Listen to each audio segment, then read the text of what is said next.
Okay, that's good to know. So getting buy-in on innovation is definitely something that we all need to do if we want to innovate. You generally have to obviously convince the people with money and decision-making authority that trying new things is part of the job. So that's what we'll focus on today. I entitled this session "Learning." The so what factor of innovation. And just, to summarize kind of the headline level here, in my experience, I consider myself an innovator and I get excited about doing new things for the sake of doing new things. It brings me enjoyment. The journey is important. It's fun. It sort of gives me fulfillment in my job. But I find that the people who are in decision-making roles for budgets or policies or structures or setting up new staff positions, they want to know, so what? They don't want to just know that you're doing something new. They want to know what you're going to get from it. And for me, the safest things you can promise that you will get from innovation is that you will advance learning, right? You will know something that you didn't know before. So that's kind of the frame that I wanted to have here. Let me just tell you a little bit about me and my job and what I do, and we'll kind of keep this as interactive as we can. I think the chat is the easiest way. I can't see how many people are on, but it's many. So we'll just sort of take it from there. So essentially, I am the team leader of the United Nations Development Program Accelerator Lab Network. And essentially, what that is a network of 91 social innovation labs that span 115 countries, mostly in what we call the Global South. So these are areas where the United Nations has poverty alleviation programs, programs to combat the spread of diseases, investment programs, et cetera. So you'll see we're not in the US and any of the US states, but we are very present in Africa and Asia and Latin America and the Middle East. So essentially, each one of these labs is a team of 3 people. We usually have a data scientist of some form who helps us capture new forms of data. Very often, we try and glean information from social media data or mobile phone data or satellite data, and we need the people who know how to deal with unstructured data sets. So that's why we have a data scientist. We also have someone who's an ethnographer or a sociologist, or maybe has a journalist background. And their job, they have a really fun job. Their job is to look for innovations, knowledge, and practices of the men and women we're trying to help. And then we have a third role in each of these innovation labs inside the United Nations, and that's the head of experimentation. So this head of experimentation takes the intelligence from data science and ethnography and designs tests that advance our learning on what works and what doesn't.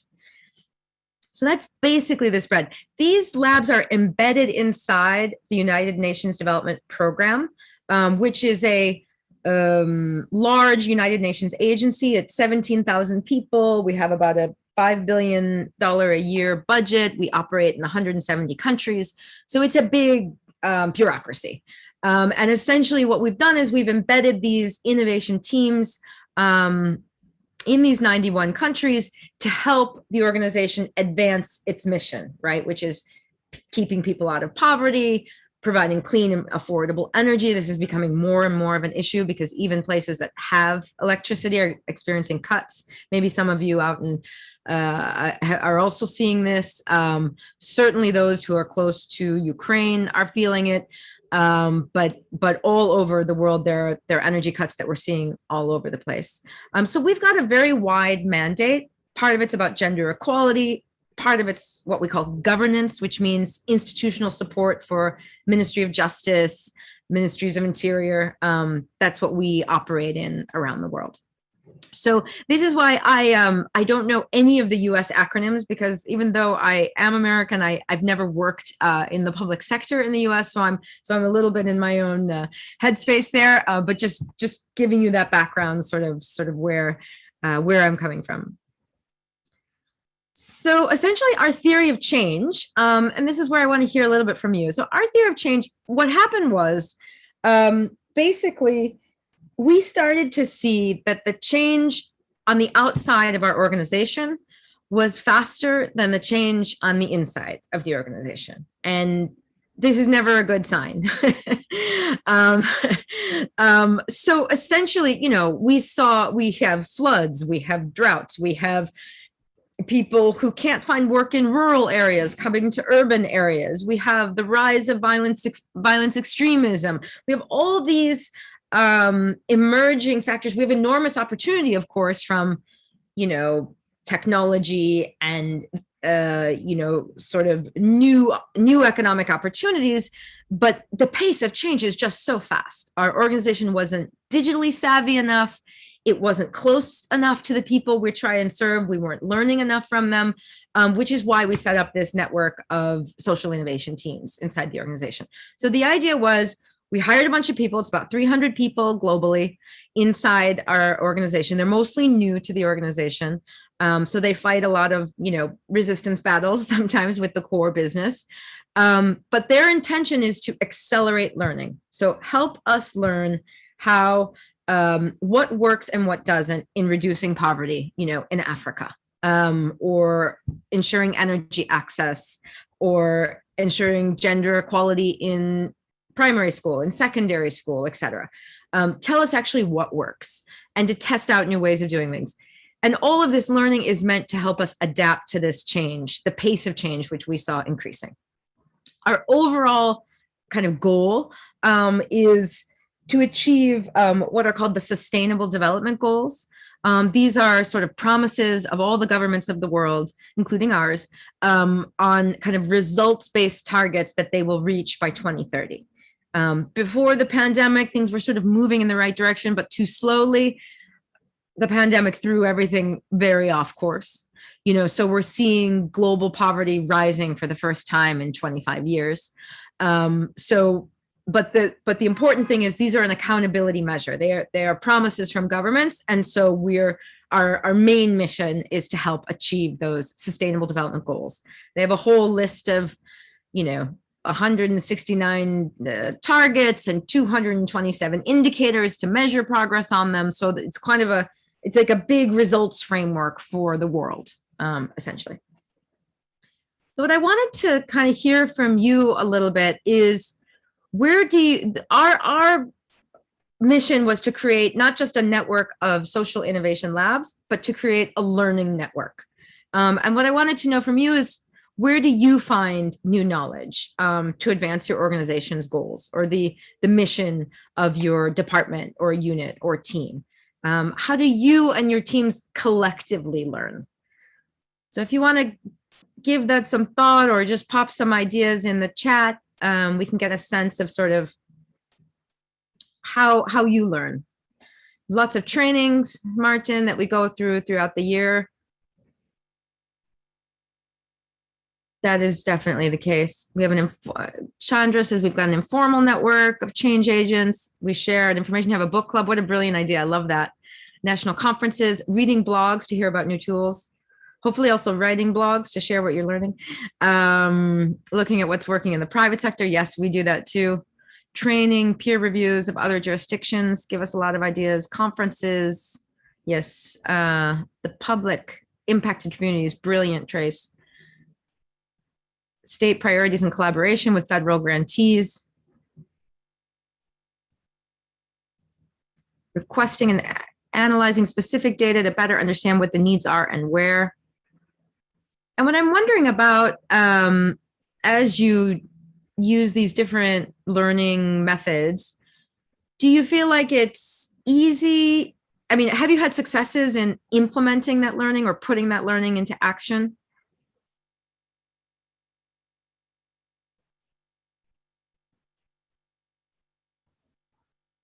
It's hard.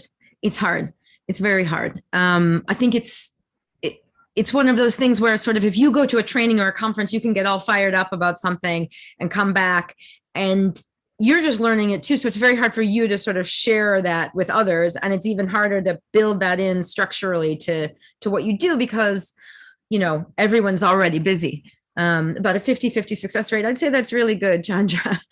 It's really good. Okay, some success here with targeted resource development, Kelly, getting the service and supports in place where they're needed. Fabulous.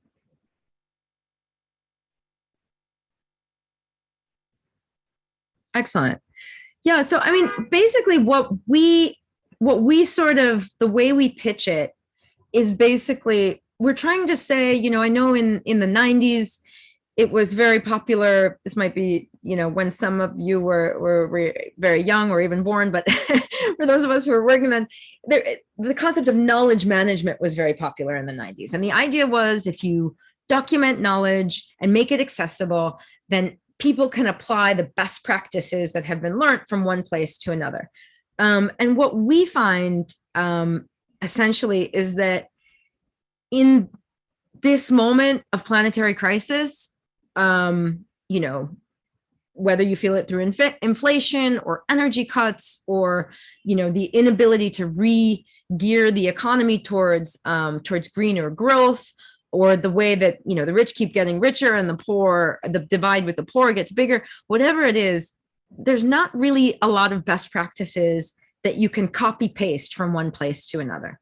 So the way we frame it is, listen, if we want to make progress, we need experimentation and learning and exploration, and we need to speed up this learning. You know, the general state of the world needs us all to catch up with, as smart as we are. We're smarter than the situation we're in, and we really want to kind of create a mandate for experimentation by saying best practices don't always exist. And even if they do, you can't necessarily apply them to different contexts, which is how we encourage exploration and experimentation and innovation. Indeed, in many topics, Brett, that is a dearth of best practices or evidence-based research. And what I find is it's sometimes, even if you have the evidence, it's hard to get people to listen, right? We always assume that with more information, we will make better decisions, and that's way harder than we might imagine in practice. So shifting to talk about innovation a little bit. This is a little bit overwhelming as a graphic, but I'm doing it for an effect here. So we often think about innovation as doing new things. And you can see in this Venn diagram a lot of new methods or innovation methods, right? So collective intelligence, citizen science, maybe some of you have used some of these, artificial intelligence, behavioral insights, systems thinking, right? There's the fun thing about innovation is it never stops evolving, right? There's always new innovation methods. And again, what I find is that while I personally am attracted to and am excited by, you know, what can we do with, let's say, sense making? I don't know if any of you have used that. In order to create meaning and make sense of fast evolving situations, my boss looks at me like their eyes glaze over and they don't know what I'm talking about or care about that at all. So this is a very useful graphic, I think, because this is from my colleague, Bas Lurs, who used to be at Nesta, which is an innovation charity in the United Kingdom. And essentially what he's done is he's tried to organize this emerging practice of innovation methods based on what they help you do, right? The so what factor. So, you know, often getting new kinds of data visualization, data ethnography or something helps you understand reality, right? Often visual thinking, open policy making, hackathons, these kinds of things empower people. Or, you know, behavioral insights, using games, gamification, what they call regulatory sandboxes. These are different ways to create solutions. And technology, whether it's sensors or cryptocurrencies or blockchain or what have you, often are kind of helping you enable action. So I find that while I'm attracted to the innovation methods, my boss would much rather hear about what they get from it, right? So when I'm trying to get buy-in for innovation, I talk more about, okay, here's how we can understand reality in a way that catches up with the pace of change, right? Here's how we can empower people, right? Through collective intelligence. Here's with behavioral insights, we might be able to shape reality, or with some artificial intelligence or virtual reality or what have you, we might be able to enable action. So it's a really useful graphic. I'll share these slides and you can definitely look at it. But the point I'm trying to make here is, instead of thinking about innovation as doing new things, I find for the purposes of getting buy-in into innovation, it's better to think about innovation as learning. So this is where I have this formula for trying to get buy-in into innovation. And it's not an easy task. And I find I work with a lot of communications, colleagues who run the communications on what we do. And I sort of developed this formula in a way along the way to help them know how to describe what we do.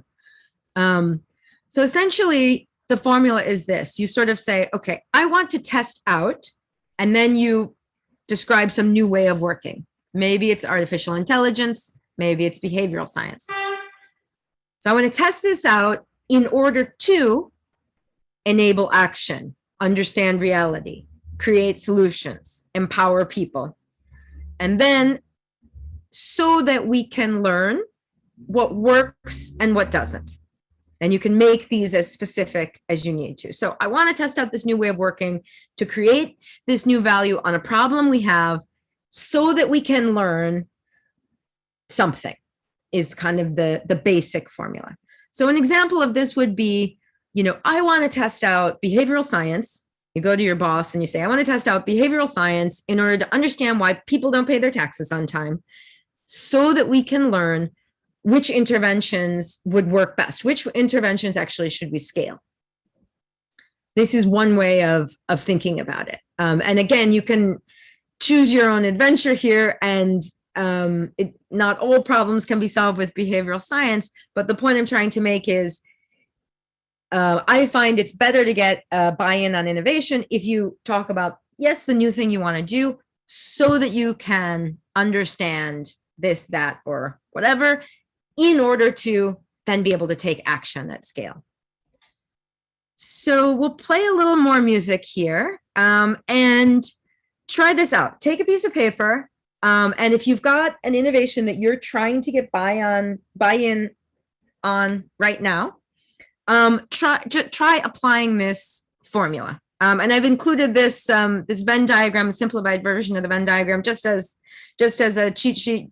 No need to use it. Kate, did you want to come in?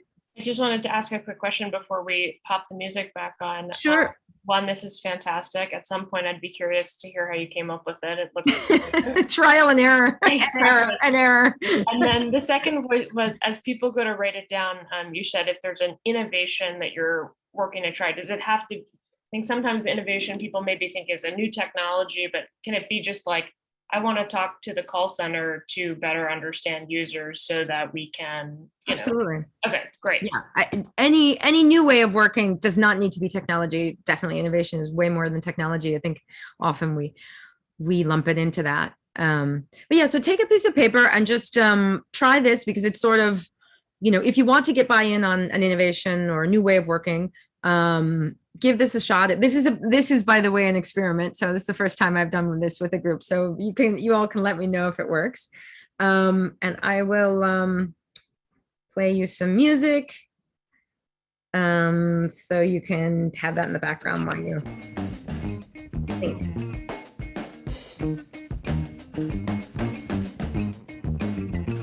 Express yourself. Express yourself.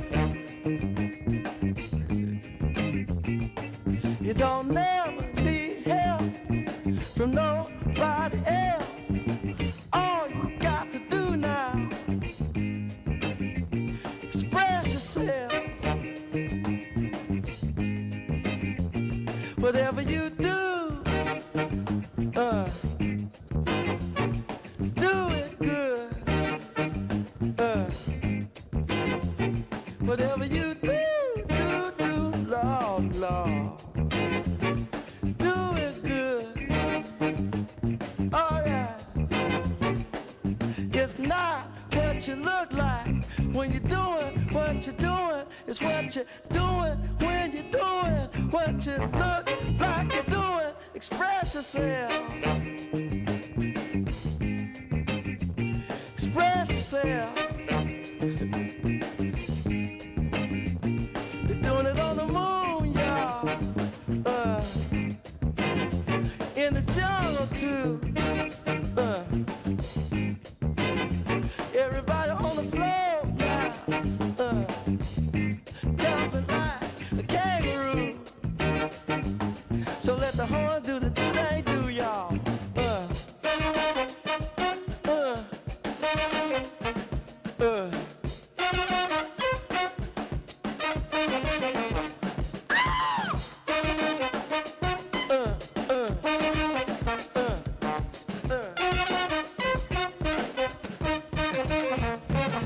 Some people have everything and other people don't.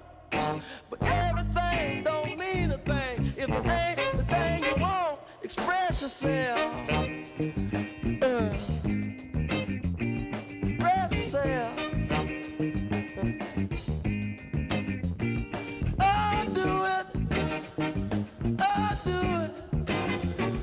Do it to it. Go on and do it. Y'all do it. Get it. Spread yourself. Spread yourself.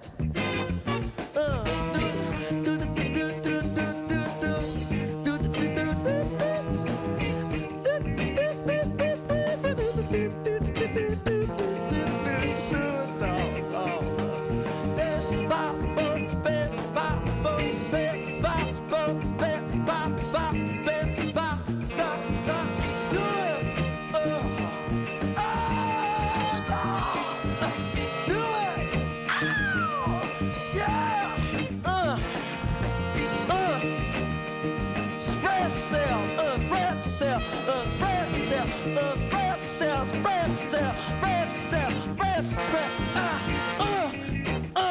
whoa, Lord. Hey, Lord, hey, spread yourself, spread yourself, spread, spread, spread yourself, spread yourself, spread yourself, spread.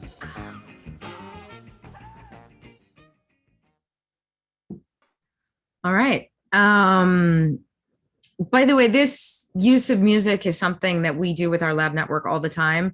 We have, we've got like 300 people in, 90 countries or what have you. So every Tuesday at 7 a.m. New York time, unfortunately, because that's the time that works for everybody, we meet with the whole lab network, and we always have a DJ of the call. So the person who chairs the meeting is the DJ, basically. So they have to have an intro and an outro, and then if we ever do collective work, we play music while people are in the middle of it. It's a really good practice to make this virtual life many times better because then you can kind of engage in music. And of course, we're dealing with people with, from many different countries. So it's a lot of different kinds of music, which is really fun. So does anyone want to share their pitch, their sort of attempt to get some buy-in on something that you're trying to do? We can, I guess, Kate, we can either do by opening the mic, right? Or in the chat.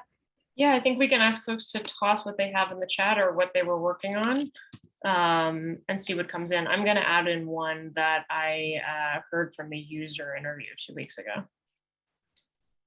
Oh, cool.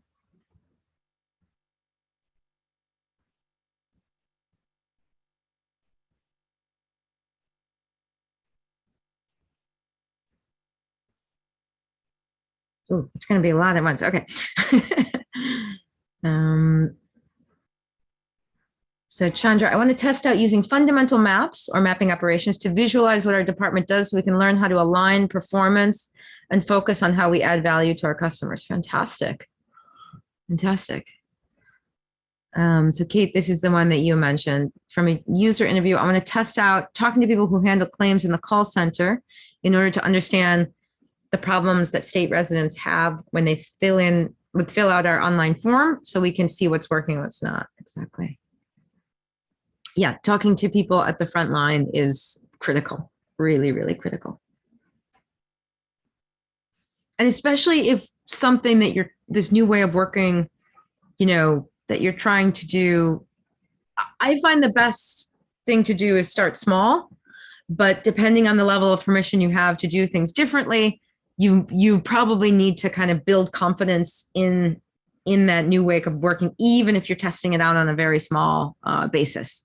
And you're probably better off just, trying to bring people in from the very beginning, also so they can sort of feel excited about it as they go.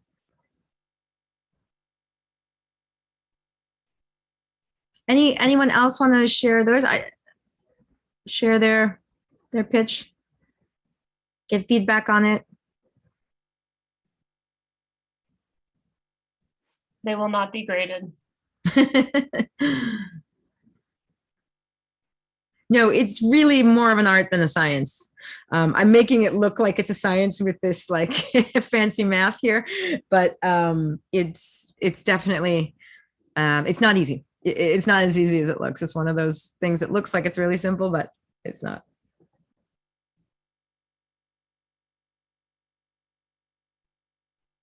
Okay, Chelsea, I want to test out making online filing / credit card transactions mandatory in order to modernize our services for our customers so we can make it easier / faster, less human employee errors, save time, paper, and space for storing the paper, more responsibility on the carrier to file it correctly. That sounds very sound.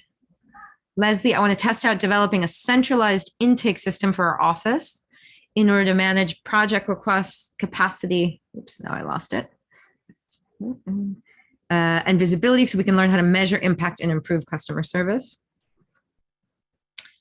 Trace, I want to test out if oil and gas site can be reclaimed with native flora after being P&A'd. This allows for the natural landscape to repair itself, increase fauna populations, store carbon into the ground, and increase aesthetics of the land. We can learn if reclaiming former oil and gas from a rewilding state, if pollutants can be reduced, and if or how much the land recovers. Okay, so after it's been plugged and abandoned, wow. Very interesting. Very interesting. And I'm curious, a lot of these sound, I mean, to me, maybe I'm an easy audience. I like innovation. They sound very reasonable. I'm surprised that you would need, that it's sort of something you feel you need to get buy-in on. I mean, these seem really sound to me.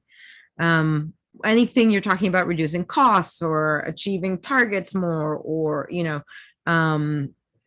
recovering land, storing carbon, et cetera. These are all goals which are probably core to your department. Deanna says, I want to test out a new way of tracking FMLA cases in order to effectively and proactively manage cases. So we follow rules and regulations, eliminate overpaying and late response. Family medical leave. Thank you. Indeed. Very much, very true, Sandra. Yeah, very true.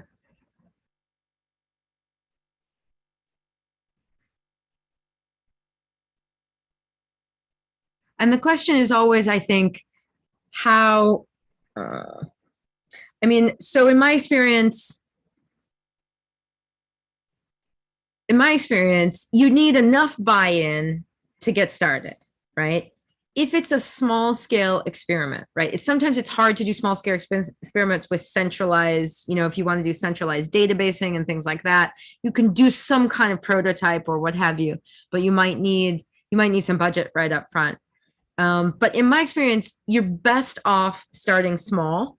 And then what usually happens is if it doesn't work out, no one will remember it. Hopefully you have a little bit of permission to fail. That's hard, I know, in government sectors, but hopefully you have a little bit of that, especially if it's small scale. If it's confined, if you've ring fenced, the impact that this failure would have, right? Then if it's a success, then it's everyone's, credit, right? That's where I try, maybe don't always succeed, but I try, if an experiment works out, I try and back off and go, wow, look how brilliant that is. And definitely how wise of you, dear boss, to have done that. Now, of course, we will take it to scale, right? It's sort of just part of the game. What's that saying? Basically, success has many parents and failure is an orphan. This I find to be very true. So if you start a little bit under the radar, oh, hey, boss. Sorry. Hello, Gina. There. I know it's late. I know it's late. Boss is in. Okay, you'll see my simplified version of your innovation landscape there. And my prototype here of the formula for how to get buy-in on innovation. That's what we're testing out. Boss is the lead learning designer for the Accelerator Labs. There he is, late night in the Netherlands. Hi, Boss. Thank you so much for joining. Yeah, just joining for some emotional support. Oh, thank you. Fabulous. Fabulous. So yeah, we've got colleagues from 6 different states in the US here trying to sort of get buy-in on innovation. So I put together this formula to test out to see if it works. We're just talking a little bit about the tactics of starting small, and then if it's successful, giving credit to others for the success. So please jump in at any point. Well, I think as you mentioned, working under the radar is often a used tactic as well. Yeah. So if it doesn't work, no one is to blame. Yeah. If it does work, you have a success to share. Exactly. There are downsides to that. And sometimes we've also had the problem of being accused of being too small scale, right? Sort of, the people in our organization are like, we work in 170 countries on global poverty, you are coming with these small experiments. So then if you have that problem, you need to sort of, you need to show how the small experiment connects to the bigger system you're trying to change. And that can be tricky too, but that's a good problem to have in a way, because that means you've had a successful experiment and you've carved some kind of permission to test things out. Great. So, all right. So maybe we'll move on a little bit here. I mean, so the next part, again, this is really meant to be valuable for you. So I'm very open to taking this where you want to go. What I can do is tell you a little bit about our experience framing innovation as learning, if that's helpful. Now, this is really sort of next level, as it were. Once you start to do something, you realize how big and complex it is. So if what I'm saying here is not interesting to you, really just, give some kind of feedback in the chat, like, you're losing me, Gina. That's totally fine, because we've really bought into this and we've kind of developed processes and structures around it. Hi, Kate, you want to come in? Yeah, I was just going to say, I think this is great since we are lucky to have kind of 30 minutes at the end in terms of Q&A, like feel free to go through this and pause as folks jump in, and then folks who have questions or project, we can turn off the recording and have a bit more of an off the record conversation with folks after. Okay, clear. That sounds great. Excellent. All right. So basically, this is a kind of quote that I really, I think it has a lot of wisdom in it. It's from this book, sorry that you can't see because I have my Zoom background on, Thinking in Systems from Donella Meadows, a classic. Basically, it's a quote from Wendell Berry, who was a writer and farmer. And he says, the acquisition of knowledge always involves the revelation of ignorance. Acquiring knowledge almost is that moment when you realize how ignorant you are. And for me, this means when we talk about getting buy-in to innovation by framing it as learning, this quote kind of guides, our efforts and sort of inspires me, right? It's really right, Wendy. And I don't know, what I know is that very often as innovators, you're expected to bring solutions, right? People are like, well, we gave you, you're the innovators, solve it, right? And very often, and it's not the best news, but very often you're going to come back in the early stages with a deeper understanding of the problem or a different understanding of the problem, because you realize now how ignorant you are, right? We had this experience, our project got audited, basically. And we said, okay, one of our goals is to catch up with the pace of change and diversify how we understand problems, right? So we don't only want to use household surveys, we want to use mobile phone data and social media data and satellite data and, all this great stuff. And the auditor said, well, how come you're not using that already? And we said, well, because it's really difficult, because to get access to the mobile phone data, you need a contract with the telecom company, and we don't have lawyers in every office, and it's actually quite hard. And you need data scientists who can then process the data and right? But so it was this weird dance between us telling them about a possibility, and then from an audit perspective, it's often see everything as a deficiency. So why is that not already happening, right? Why do we already, why do we not, expand our data sources as you're trying to do? So it was a strange knowledge. And I felt in that conversation with the auditors, what we were actually saying to them is, I can't always bring you solutions. I can tell you how wrong your data is. I can tell you how little we know about what's actually going on out there. And I know that's not great news, but it's better than being ignorant. So anyway, so just to sort of point here, wait, I just want to read what Colleen is saying. I have experienced that it's much harder to get buy-in for reporting and technology changes in government, much harder than the private sector. Any advice on how to get support and buy-in specific to government? Exactly. Indeed. So, I mean, I work for the United Nations, which is a, multilateral, multi-government organization. So we are very much in the government space. It is harder probably than the private sector, where the bottom line is very clear. The key performance indicators are very clear. I think here, I'll give maybe some advice at the end, sort of things we've learned along the way on how we've gotten buy-in with governments and with our public institution at the UN. But definitely, it is a little more complex, that's for sure. So, Boss, you'll recognize this. So essentially, just some of the things that we have done a lot of what we've done is to, catch up to the pace of change, try and accelerate learning so that we can adapt, right, to that change. So what we've done is we've embedded these innovation teams close to the purpose of our organization. As I said at the top of this talk, the purpose of our organization is to accelerate these sustainable development goals, which all the governments agreed to. Really critically for the labs, and we can, there's debate as to whether it's best to have innovation teams separate or mainstreamed into the organization, and we can all be innovators. We don't need to have it in our title, but we've created permission to explore, permission to fail, right? Permission to work across silos, etc. And a focus on learning. There's a great quote from Nelson Mandela, who said, I never fail. I either win or I learn. And I think it's just so brilliant, because it is hard in the public sector. It is hard in government. We're dealing with tax dollars, and we have an accountability to people, and a big failure can be a big problem. But if we don't have that mandate to explore and experiment, we're just going to keep repeating the same mistakes, right? So that's part of the trick. So indeed, we did bring in these new capabilities into the organization.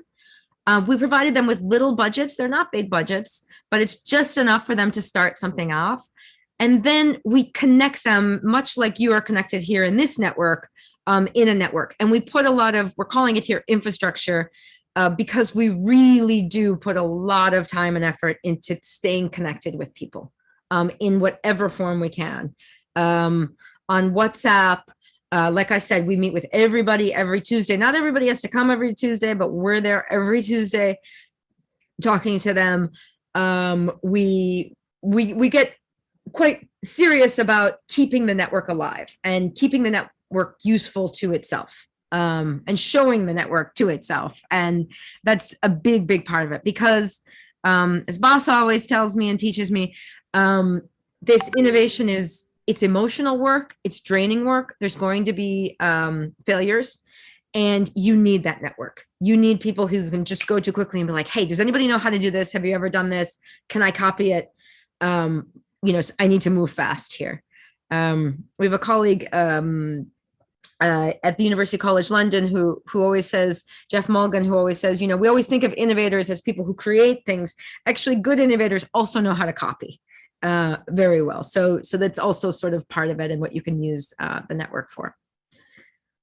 So this is kind of all the structural stuff that we've built around making learning the core of why we do innovation. So again, here, this is where, honestly, if it's too broad scale, I'll run through it. If it's interesting to you, we can talk more about it. But basically, we built this network of innovation labs. We're trying to make it a learning network. So we did a few things. First, we built a prototype trying to move from a network of teams of innovators to a learning network. What does that mean? What does that look like? We're trying, because we work in a very decentralized way. So all of our innovation labs work on whatever they want to work on, when they want to work on it, and how they want to work on it, which means we're not leading them, we're following them. And we have to put a lot of time and energy in figuring out what they're doing in the first place before we can even get to what are they learning. We do use a little computational science to find the leads and who knows what. And that's why it's helpful to have a data scientist on board. And then we spend a lot of time, and this is way harder than it looks, elevating tacit knowledge, making tacit knowledge explicit, and then trying to understand what's the frontier of what we know. We use learning questions, which are not as academic as research questions, but are kind of aspirational, right? That help us then target what is it that we're trying to learn, right? What's the edge of what everybody knows and where we need to experiment in order to find the answer. The first thing we did is we tried to explain or, you know, be able to talk about what kind of knowledge we create. And this is sort of what we came up with. We said, okay, we're figuring out how to do innovation. That's one piece of knowledge we're creating. We also are understanding problems better, right? So, you know, while our stated goal of our organization might be to reduce poverty, it may be very difficult to reduce poverty if, you know, misinformation is traveling faster than fact, right? So, or it may be difficult to reduce poverty when, you know, there's a COVID shutdown and all the markets are closed, right? So what are the weak signals of change? The sort of, they sound like anecdotal evidence, but they might be signal of a bigger change coming, and they help us catch up to this pace of change. We also produce knowledge on the results of our experiments, and we're not super rigorous about that. We're more fat, quick, and dirty than we are like slow and deep, but it's important for us to know, you know, if someone has done an experiment with, we do a lot of work on like segregating waste in different places, separating plastic from organic waste, et cetera. So if they've done one in Vietnam, Ghana can pick up on what they've learned. And then finally, we create a lot of knowledge about what's going on inside the head of the people we're trying to help, right? Their knowledge, their practice, their inventions, their innovations, because they're coming up with a lot as well. So first we tried to articulate what kind of learning are we actually creating? And this is how we get buy-in, because people want to know these things. Then we did our sort of fancy data science, which is not that fancy. We have a lot of chat groups, and we asked for permission, but we look into those chat groups so that we can search the WhatsApp chats and say, okay, you know, is Paraguay talking a lot to Uganda? Well, that's interesting. What are they talking about? Or who's done work on, you know, artificial intelligence, or who's done work on ethnography in remote areas? You know, we can sort of pick up, we can go where the conversation is rather than forcing our network to take part in what we want. And then we created a learning flow, right? Which the details of this are not important for your purposes, but I think if you are thinking about learning as the objective of innovation, it's important to turn it into a workflow. So for us, what it means is we tell our labs, don't write us boring reports. You don't want to write them. We don't want to read them. Write blogs, right? Then we build this sort of search mechanism so we can search the blogs and figure out, okay, what's everybody working on? Of course, the humans have to read the blogs.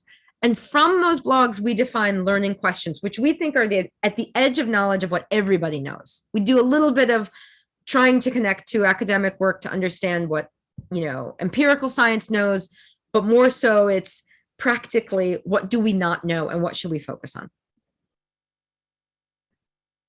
So just to give you an example of how we started off this work, we started to pick up signals that a lot of our teams were working on informal economies, which is a very big issue in the developing world. Certainly the gig economy and things like that are an issue here in the States, but and economists always thought the richer a country gets, the lower this informal economy will be, right? It happens when the country doesn't have a large economy. Gina, could you just do a quick definition for folks who may be newer to these terms? Just informal economy. What do you mean when you say that? I mean, like businesses that are not registered, people that are selling, you know, stuff on their porch, kind of informal vendors, street vendors, people who, you know, before Uber, if they were kind of, you know, not connected to a registered business. This increased a lot, you know, of course, during the pandemic. And honestly, in the places we work, it's like giant, right? It's not like 10%, it's like 90% of the economy is actually unregistered, unregulated, informal in this space.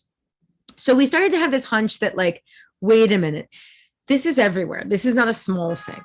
And we looked at our policy, and our policy was basically make the informal formal, right? Register those businesses, go out and get them registered. And we sort of realized, look, it's not exactly possible because there's reasons that they're not registered, right? Either they don't have the capability, or they're trying to avoid taxes, or, you know, there's something going on here, right? That we can't just fix by going out and getting everybody in a database. So we made this like our learning priority, this issue that we saw emerging. And then we wanted to connect it to something evolving that no one knew the answer to. So if you have, you know, here, this is a picture of like informal taxi service. I think this is maybe Rwanda or something, right? It's kind of like, you know, Uber on a motorcycle with no app, basically. And so we understood that even though this guy who drives this motorcycle is not registered, he's still providing a service. Maybe this is a part of the city that doesn't have buses or other forms of transportation. And the funny thing is, he's also got some WhatsApp chat group, which means he's digitalizing, even though he's informal. So we framed a learning question as, what does going digital mean for these informal businesses? This is a question that when you pose it, nobody actually knows the answer, which is why it invites participation and invites experimentation. We then worked on this for several months and came up with some answers on what does going digital mean for informal economies. And again, it's not important to go into the details of what this is. It's very interesting, and Bas and I and our colleague Tayo did write it up in a blog. But essentially, just to say, we set a question and we tried to experiment our way to get the answer. What we found is that a lot of this is changing into much more market-led, messy, multiple pathways between like having an informal business and getting it registered. It's way messier in the digital economy, for better and worse, right? People are using mobile money transactions, which means they have a record of their work. And sometimes that can be used to extend credit or loans to them. So all of this is totally different, even though they still don't have a registered business. And I wanted to show you this because, again, this is, when you're focusing on the result of your innovation being learning, it's not that we need long academic papers to communicate this. And frankly, I don't think anyone in our organization would read or respond to a long academic paper. They barely even read our blogs. But you know what they love? These visuals. They love them, right? So they're like, when we take this to the the economists that we work with, right? They're the specialists on this. And they go, you know something we don't. And I can see it because it's pretty, it's pink and purple. Thank you, boss. And it's clear, right? It's clear. I get that. And I just want to stress that because in making learning the product of innovation, the idea is not to get all academic and fancy and imagine we're going to be published, in academic journals. That won't necessarily bring change in my organization, maybe yours, but not mine. So I'll just close this out. Here's some kind of things we've learned along the way, or things we've learned about learning. And then we can open up for some Q&A. So first, this is literally Boss's mantra. Everything is a prototype. So if you say it that way, it's an incredible protection because you can be under the radar. It's just a prototype, right? I've understood the risks of it. I understand the potential impact of it. It's low cost. And then also what's critical and what I've really learned from working with Boss on this is if everything is a prototype, people like criticizing new ideas, right? So instead of coming to them and being like, I have it all figured out and I am going to now educate you if you would just follow me, you go and you're like, it's a prototype. I mean, we're all trying to make it better, join in. You kind of bring on board the people who could be ideas killers, right? The people who could just shut things down. So it's a really good slogan for like everything. Secondly, and here we're talking about how hard it is to get governments to innovate, right? The best thing you can do is connect. First, you've got to create a mandate to experiment. This is not always easy, but connect that mandate to the core business of your organization, right? So for us, our organization just came up with a new 5-year strategic plan, right? This is our promise to the world. This is what we're doing with the $5 billion a year that is entrusted with us. In that strategic plan, they of course talk about big ideas like systems transformation. They say, okay, for the world to be a more sustainable place, we need to change transport systems and production systems and energy systems. And so we say, well, nobody seems to know how to do systems transformation. Systems transformation is core now to the organization's strategic plan. So I think you're going to need some experimentation, some exploration, some innovation. So we've tried to carve our mandate in the core of the organization to show how it matters for what people actually care about. And then finally, I would say, like a lot of what I do is tell stories about what the innovation learning has brought to the organization. The storytelling, you've probably heard this elsewhere or worked on this or had other speakers and sessions on this. I can't emphasize enough how important it is. I'm still learning how to do it best. But I've got, in my back pocket a few stories, depending on the audience, that I can tell, that talk about how we changed what we do based on the innovation that we're doing. Again, normally people don't care about innovation methods or new things that you might love as a technical expert. They care about sort of the change that it would bring. And I find stories to be much more effective than hard data or facts. We always think, okay, we'll put together a great PowerPoint with lots of charts and graphs and everybody will get on board. Tell them a story in an informal setting, and it works so much better. And then I'm happy to share some of those if that's interesting. Some of my favorite ones that I tell all the time. I'm happy to share those as well in the Q&A. So that's it. That's it from me. And maybe we can open up for Q&A. Fantastic. And Gina, if you want to pull down your presentation, I'll go ahead and pause just stop the recording.